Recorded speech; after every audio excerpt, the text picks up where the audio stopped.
فاسألوا أهل الذكر إن كنتم لا تعلمون. Assalamualaikum warahmatullahi wabarakatuh. Alhamdulillahirabbil alamin.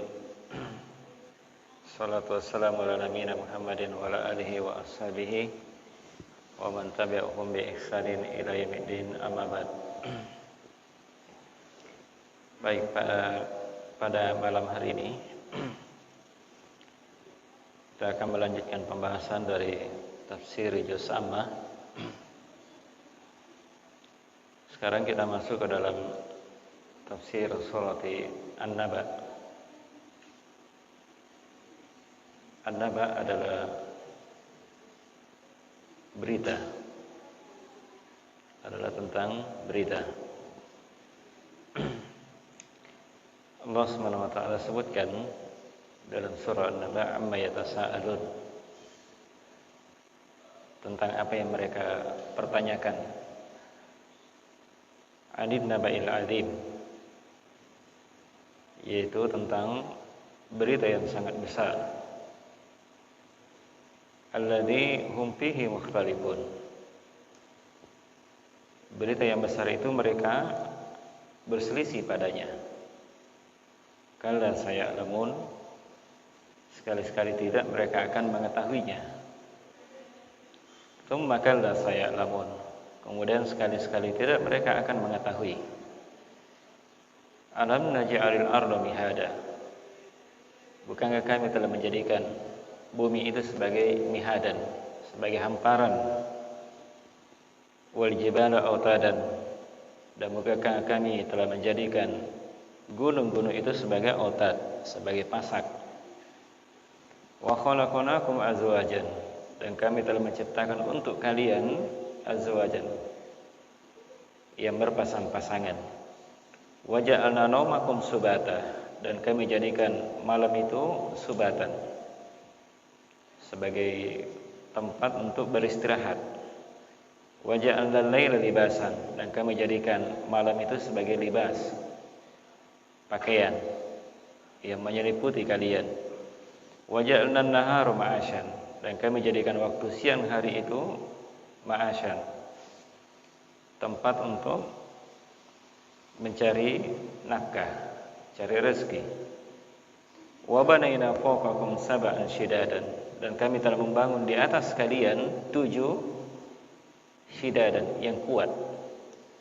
Wa ja'alna sirajan wahajan, dan kami telah menjadikan sirajan wahajan. Siraj itu adalah matahari yang mengeluarkan cahaya, wahajan yang panas.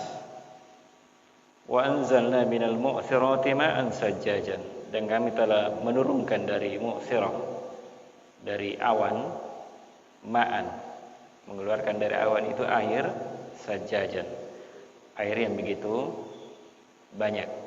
Ini sebagaimana yang baru terjadi tadi siang sampai sore, itu turun air yang sangat keras, yang sangat deras. Linukhrija bihi habban wa nabatan, yang dengannya air itu kami keluarkan biji-bijian, wa nabatan, dan kami keluarkan nabatan, tumbuhan, tumbuh-tumbuhan.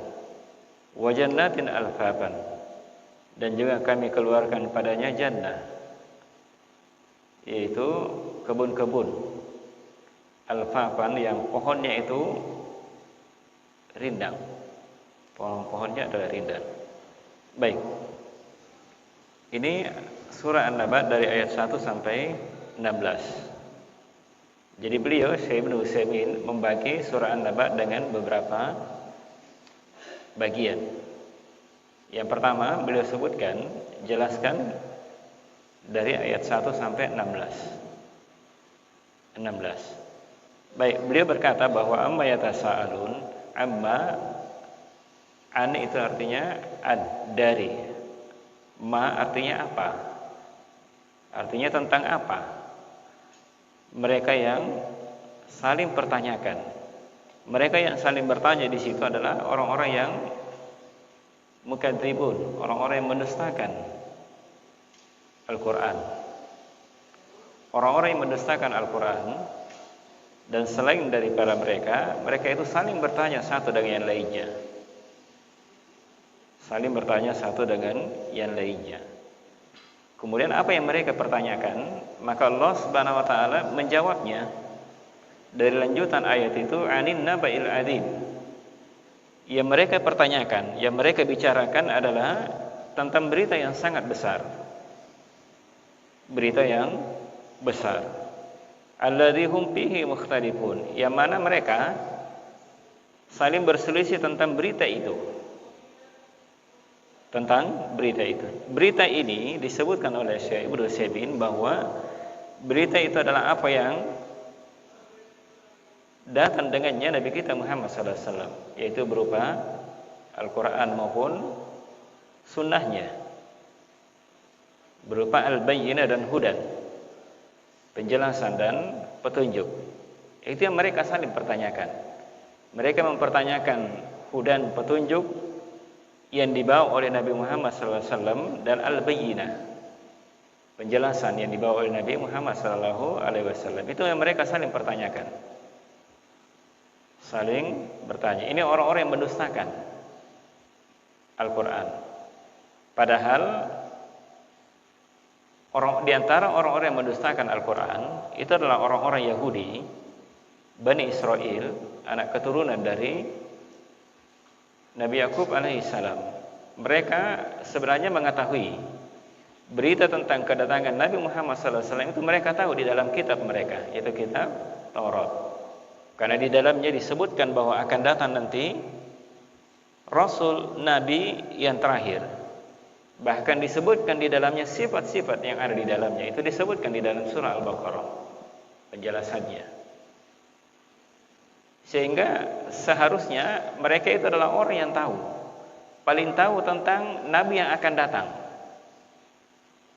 Nabi yang akan datang, sifat-sifatnya, ciri-cirinya mereka tahu. Mereka mengetahuinya. Jadi mereka saling bertanya tentang itu. Tentang itu. Kemudian juga yang mereka juga saling pertanyakan adalah tentang berita hari akhir, yaumil akhir. Dan juga tentang dibangkitkannya manusia. Dan ini bagian daripada keimanan. Dari rukun Islam yang 6 termasuk di dalamnya beriman kepada al-yaumil akhir, rukun keimanan. Ini mereka pertanyakan. Al-ba'tsi, begitu pula juga dengan akan dibangkitkannya manusia. Dan mereka juga akan diberikan balasan ketika mereka dibangkitkan. Ketika mereka dibangkitkan dan menghadap kepada Allah Subhanahu wa taala di padang mahsyar. Di padang mahsyar untuk mendapatkan balasan dari perbuatan mereka ketika hidup di dunia. Dan manusia berselisih di dalam masalah ini, berita ini, apa yang dibawa oleh Nabi Muhammad sallallahu alaihi wasallam. Bagaimana bentuk perselisihannya? Dikatakan alladzi hum fihi mukhtalifun. Mereka saling berselisih di dalamnya. Makna berselisihan di situ bahwa sebahagian di antara manusia ada yang beriman dan ada yang membenarkan apa yang dibawa oleh Nabi Muhammad sallallahu alaihi wasallam. Ada yang membenarkannya, beriman kepadanya dan membenarkannya. Di antara mereka ada juga yang kufur dan mendustakan Nabi Muhammad sallallahu alaihi wasallam. Ini bisa kita lihat di masa kita sekarang. Begitu pula di antara mereka ada orang yang ragu. Dia ragu, tidak yakin 100% apa yang dibawa oleh Nabi Muhammad sallallahu alaihi wasallam adalah kebenaran. Makanya mereka ragu di situ, mereka bimbang. Mereka bimbang. Maka oleh karena itulah Allah Subhanahu wa taala menjelaskan bahwa mereka orang-orang yang mendustakan apa yang dibawa oleh Nabi Muhammad sallallahu alaihi wasallam berupa Al-Qur'an dan hadis dari beliau. Allah Subhanahu wa taala katakan bahwa kelak mereka akan mengetahui apa yang mereka dustakan. Kelak mereka akan mengetahui apa yang mereka dustakan dengan ilmu yakin, dengan keyakinan yang pasti. Mereka tahu itu kebenaran. Kelak mereka akan mengetahuinya. Itu tak kala pada hari kiamat mereka mengetahuinya. Ketika pada hari kiamat barulah kemudian mereka menyesali dirinya. Menyesali dirinya. Makanya Allah Subhanahu wa taala sebutkan di dalam surah Al-A'raf. Allah Subhanahu wa taala berfirman, "Yauma ya'ti ta'wiluhu yaqulu alladziina nasuhu min qablu qad ja'at rusul rabbina bil haqq." Hari, yaitu pada hari kiamat, tak kala kebenaran itu telah datang. Pada hari kiamat kebenaran telah datang. Artinya telah datang, akan dibangkitkan manusia dan akan diberikan balasan kepada mereka. Itu kebenaran. Berita yang dibawa oleh Nabi sallallahu alaihi wasallam itu benar terjadi pada hari kiamat nanti. Ketika kebenaran itu datang, mereka mengatakan alladzina nasuhu. Orang-orang yang nasuhu, orang-orang yang mereka melupakan. Mereka lupa terhadap kebenaran itu. Min qablu, sebelumnya, itu ketika hidup di dunia. Ketika hidup di dunia mereka melupakan Al-Quran. Mereka lupa terhadap Islam. Mereka lupa terhadap syariat Islam. Mereka lupa terhadap hadis Nabi Muhammad SAW. Orang-orang yang seperti ini kemudian dikatakan kepadanya qad ja'at rusul rabbina bil haqq. Mereka justru mengatakan bahwa telah datang Rasul kepada kami membawa kebenaran. Artinya pada hari kiamat baru mereka tahu, baru mereka mengakui bahwa apa yang dibawa oleh Nabi kita Muhammad SAW adalah kebenaran. Adalah kebenaran.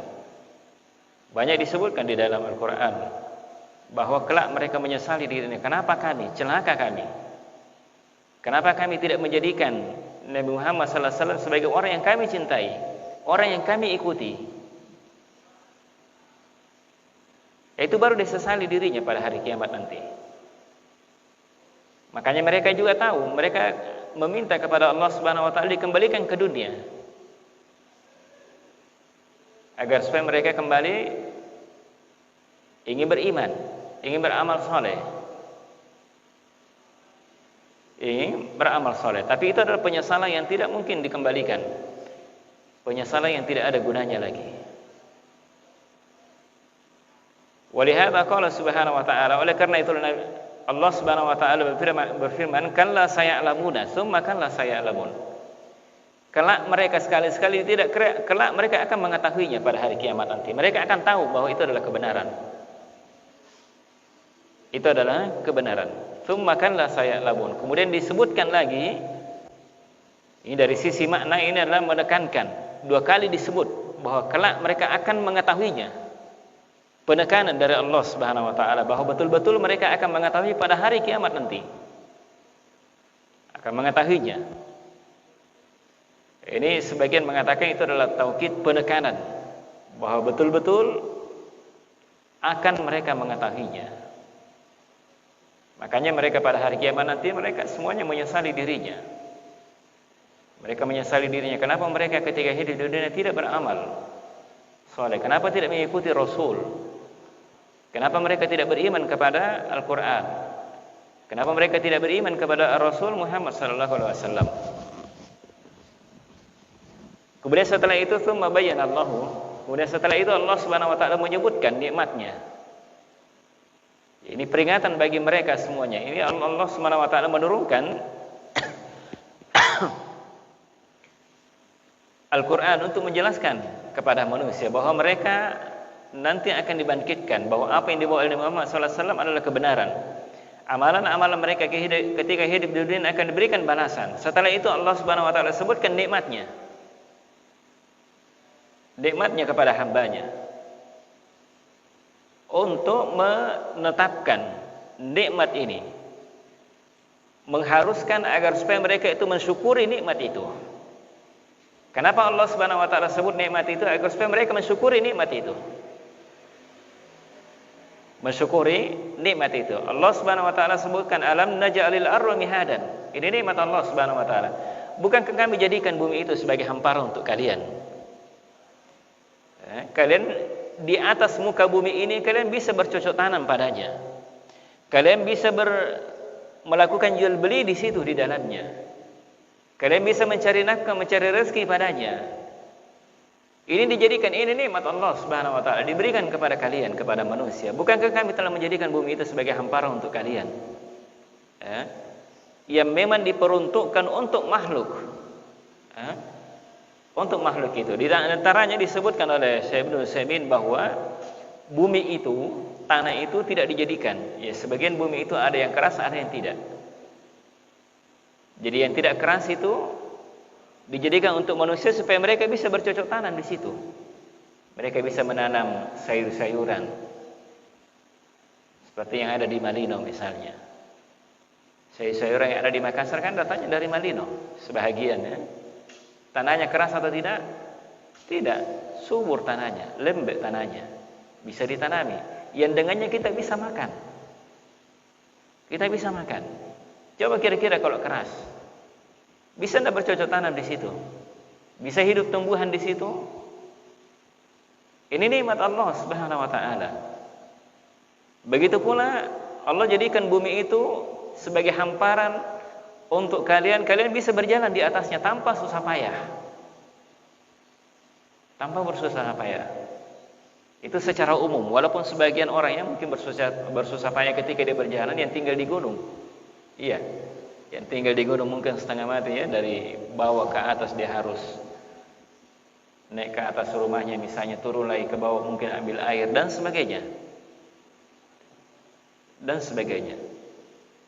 Bukankah kami menjadikan bumi itu sebagai hamparan? Kalian bisa mengambil manfaat di dalamnya, padanya. Betapa banyaknya manfaat. Seluruh manfaatnya ada pada bumi itu. Apa yang dibutuhkan manusia ada. Allah Subhanahu wa taala siapkan semuanya.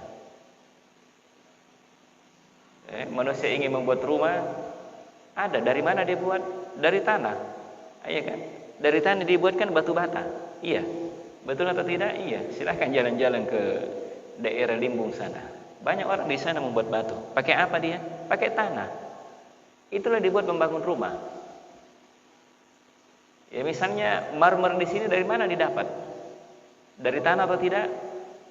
Dari tanah. Lihat, datang saja ke Pangkep sana. Di sana banyak dibuat marmer itu.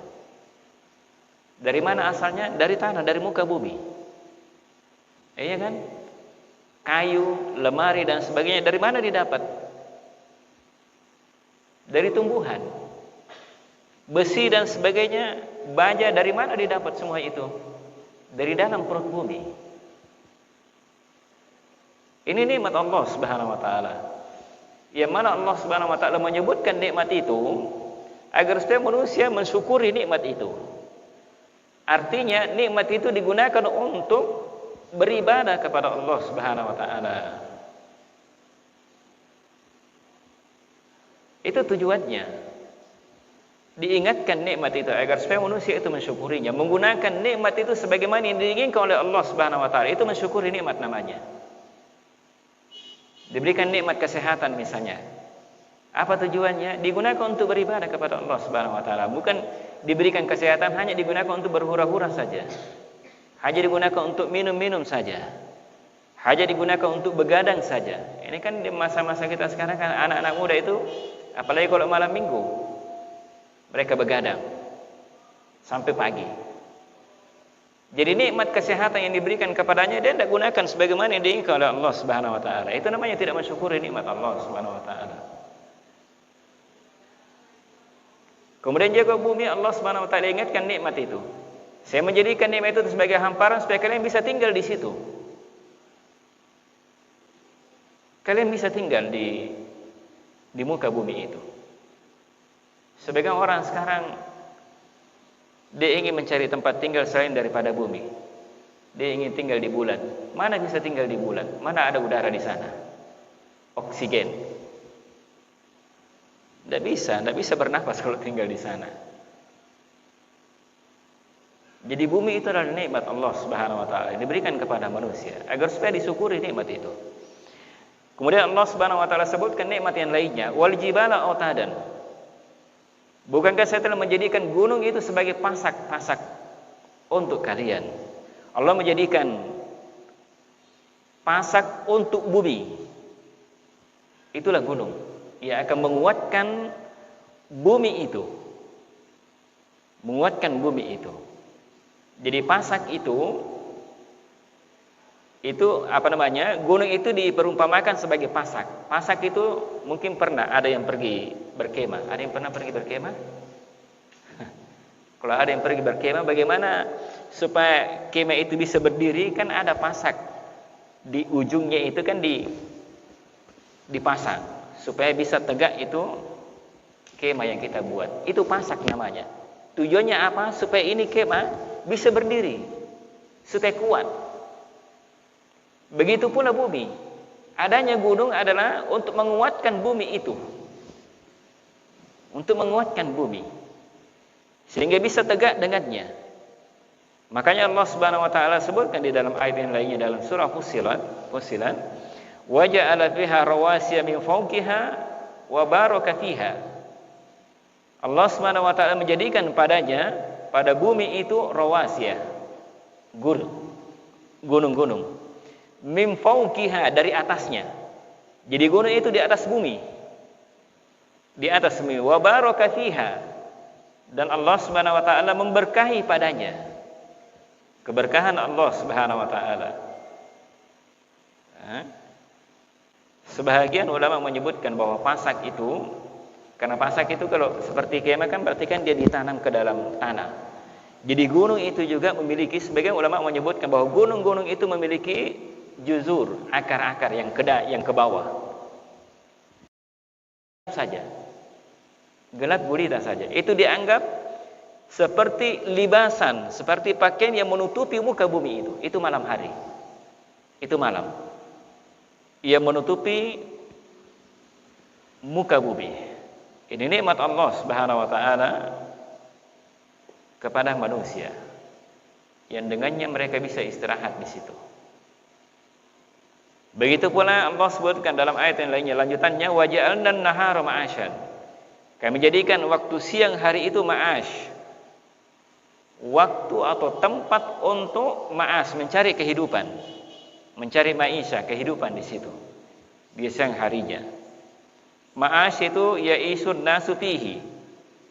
Tempat dia bisa hidup, mencari nafkah, rezeki dan sebagainya. Manusia hidup padanya. Ketika dia mencari rezeki sesuai dengan derajat kehidupan mereka, sesuai dengan rezeki yang telah ditetapkan oleh Allah Subhanahu wa taala. Kenapa? Karena rezeki itu sesuai dengan kehendak Allah Subhanahu wa taala. Termasuk di antara rezeki, termasuk sesuatu yang ditetapkan oleh Allah Subhanahu wa taala. Bagaimanapun dia berusaha bekerja dari pagi sampai tengah malamnya dan sebagainya, dia akan hanya mendapatkan rezeki sesuai dengan apa yang ditentukan oleh Allah Subhanahu wa taala. Jangan sampai dia mengatakan kalau begitu ya saya tidak usah berusaha dong. Tidak. Allah Subhanahu wa taala menetapkan hukum sebab akibat. Hukum sebab akibat. Manusia harus dia berusaha. Dia harus berusaha sebisa mungkin, semaksimal mungkin, tapi dia harus tetap berada di atas ketentuan syariat kita. Ketentuan syariat. Jangan bekerja terus. Bekerja, waktunya sholat, ya sholat dulu. Baru kerja lagi. Waktunya istirahat, ya harus istirahat dulu. Baru kemudian bekerja lagi dan sebagainya. Ya, jangan lupa kepada yang memberikan rezeki kepada kita, yaitu Allah Subhanahu wa ta'ala. Baik. Kemudian, wa banaina fawqakum sab'an shidadan. Di antara nikmat Allah Subhanahu wa ta'ala, kami bangun di atas kalian sab'an, 7 shidadan yang kuat. Siapa itu 7 yang kuat? Di situ adalah as-samawatus sab'. Langit yang 7 lapis. Langit yang 7 lapis. Itu disifatkan oleh Allah Subhanahu wa taala lebih syidad, dengan kuat. Li'annaha qawiyatun. Kenapa? Karena karena langit itu kuat. Adalah kuat. Ini berdasarkan dengan firman Allah Subhanahu wa taala, was-samaa'a banainaha bi'aidin wa inna lamusiun. Dan langit itu kami membangun langit itu bi'aidin. Bi'aidin di situ adalah dengan kekuatan. Dengan kuat. Kami menjadikan langit itu, langit itu dengan kuat. dengan kuat. Ya kalau bangunan manusia ya tidak kuat. Ya kalau datang angin puting beliung bisa saja terbang rumahnya, sengnya dan sebagainya. Itu di Sidrap, kayaknya di situ tempat lewatnya puting beliung. Karena saya masih ingat, waktu saya masih kecil itu lewat dekat rumah saya. Ada di dekat rumah saya lihat sendiri. Pohon yang tinggi besar, pohon mangga itu, lewat di situ tumbang itu pohon. Belum lama ini terjadi lagi. Itu waktu saya kecil, ini belum lama lagi. Ini lewat lagi dekat rumah saya. Yang kena puting beliung adalah pohon kelapa. Pohon kelapa yang kena jatuh, kena rumah saya. Rusak itu rumah saya. Ini bangunan yang dibuat oleh manusia. Langit dibuat oleh Allah Subhanahu wa taala dengan kekuatan, dengan kuat. Kira-kira kalau tidak kuat bagaimana jadinya? Bagaimana jadinya? Ini nikmat Allah Subhanahu wa taala yang diciptakan oleh Allah Subhanahu wa taala. Kemudian waja'alna sirajan wahajan. Kemudian nikmat Allah Subhanahu wa taala berikutnya adalah kami menjadikan sirajan. Kami menjadikan siraj itu matahari. Matahari mudiun, artinya dia mengeluarkan cahaya. Wahajan adalah dengan cahaya yang panas. Ya, sinar matahari panas. Atau waqadan atau membakar. Apalagi panasnya matahari itu ketika musim panas, itu biasanya sangat panas. Ya. Sangat panas. Sebagian dari kita ada yang mengatakan kota Makassar itu kota yang panas. Kalau ada yang pernah ke Surabaya, Surabaya juga kotanya lebih panas dari Makassar. Lebih panas. Jadi matahari itu memiliki sinar yang panas. Apalagi di musim-musim panas. Itu keadaannya, sinarnya matahari, panasnya sedemikian rupa, bersamaan dengan itu matahari jaraknya jauh dari kita. Jaraknya jauh dari kita. Kalau ada yang pernah mempelajari pelajaran apa itu? IPA atau mungkin sekarang apa ya? Sains barangkali. Itu jaraknya matahari sangat jauh dari kita. Jauh dari kita. Bagaimana lagi kira-kira kalau matahari itu dekat dengan kita? Kita tidak bisa membayangkannya. Tidak bisa membayangkannya. Jadi panas matahari ketika musim panas itu adalah, kata Nabi sallallahu alaihi wasallam, ini adalah min fayhi jahannam. Dari semburannya neraka jahannam. Nabi sallallahu alaihi wasallam katakan dalam hadis beliau, dalam hadis riwayat Bukhari, Nabi sallallahu alaihi wasallam katakan, idza syaddal harru fa abridus lis-shalah. Jika panas itu sangat, ini di negeri Mekah, di negeri Madinah. Madinah itu, Mekah itu panasnya luar biasa. Bisa sampai 40 sampai 45 derajat kalau dia musim panas. Jika panas itu sangat panas, maka fa'adridu bis-shalah, maka tangguhkanlah salat kalian. Ini dibolehkan ketika dalam keadaan seperti itu. Fa inna syiddatal harri min fayhi jahannam. Kenapa? Karena panas yang sangat itu adalah dari semburan neraka jahannam. Semburan neraka jahannam. Maka oleh karena itulah dalam hadis yang lain disebutkan bahwa idza istaqatin naru ila Allah faqalat ya rabbi akala ba'di ba'dan. Nabi sallallahu alaihi wasallam katakan dalam hadis riwayat Bukhari juga bahwa neraka jahannam itu mengeluh, mengadu kepada Allah Subhanahu wa taala. Neraka mengatakan, wahai Rabbku, wahai Tuhanku, akala ba'di ba'dan. Sebahagian dari diri saya itu memakan satu dengan yang lainnya. Kenapa begitu? Karena terlalu panas di dalam neraka jahanam. Karena terlalu panasnya sehingga sebagian yang lainnya saling memakan satu yang lainnya. Satu yang lainnya. Maka fa'adzina laha binafasaini. Maka kemudian Allah Subhanahu wa taala mengizinkan kepada neraka jahanam diberikan kepadanya dua nafas. Dua nafas padanya. Nafasun fis syita'i, nafas ketika waktu musim syita, musim dingin. Makanya ketika musim dingin maka sangat dingin. Maka itu datangnya dari nafasnya neraka jahanam. Wa nafasun fis sayf, dan satu nafas ketika musim panas. Maka ketika panas itu sangat panas, maka itu adalah semburannya dari neraka jahanam. Itu diizinkan oleh Allah Subhanahu wa taala bernafas, dua nafasnya, supaya tidak saling memakan satu dengan yang lainnya. Bagian daripada neraka jahanam. Neraka jahanam. Maka Nabi sallallahu alaihi wasallam katakan, fa ashaddu ma tajiduna minal bardi min zamhariri jahannam. Sudah waktu? Baik. Terakhir ini ya. Maka yang paling asyad, maka yang paling kerasnya apa yang kalian dapati dari dingin, paling dinginnya adalah berarti itu berasal dari zamhariri jahannam. Zamharirnya jahannam. Wa asyaddu ma yakunu minal harri, maka yang paling panasnya, kerasnya dari panas itu yang kalian dapatkan adalah min fayhi jahannam. Itu dari semburannya neraka jahannam. Jadi kalau panas namanya fayhi jahannam. Kalau dia dingin maka namanya zamharir jahannam.